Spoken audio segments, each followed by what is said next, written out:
Враг будет разбит, победа будет за нами. Участников партийной конференции приветствует Игорь Дягилев. Ранее он возглавлял региональный Минздрав. Этой весной добровольцем ушел на СВО по своему врачебному профилю. И сейчас на фронте помогает раненым бойцам. Здесь отсутствует верхняя часть плечевой кости, и в будущем этот боец пойдет в Россию, уже в Российскую Федерацию, в один из наших госпиталей, где будем протезировать.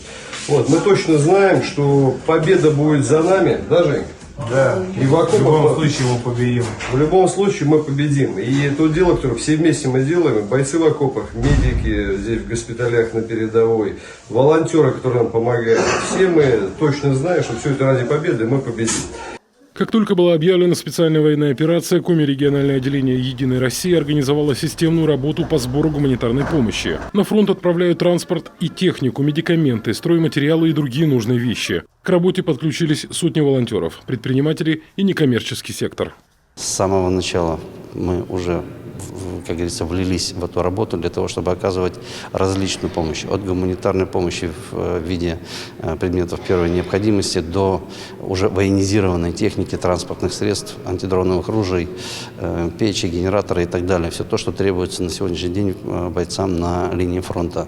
Мы знаем о том, что наш глава неоднократно выезжал именно на передовую и лично доставлял все требуемые для наших бойцов вещи.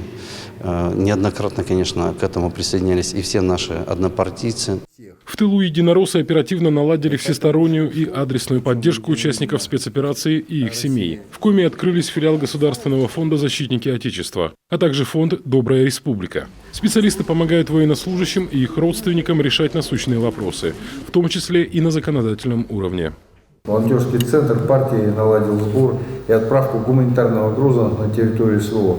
Волонтеры партии помогают раненым военнослужащим, поддерживают именную роту Коми, помогают выстраивать логистику, доставлять собранную помощь, делать все для того, чтобы наши ребята получали поддержку от земляков.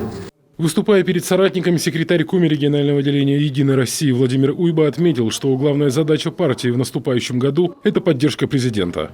Наша страна выдержала санкционный удар, экономика стабилизировалась, а население сплотилось вокруг Владимира Путина и участников специальной военной операции. Глава республики призвал единороссов мобилизовать весь партийный ресурс в преддверии переломного для страны момента.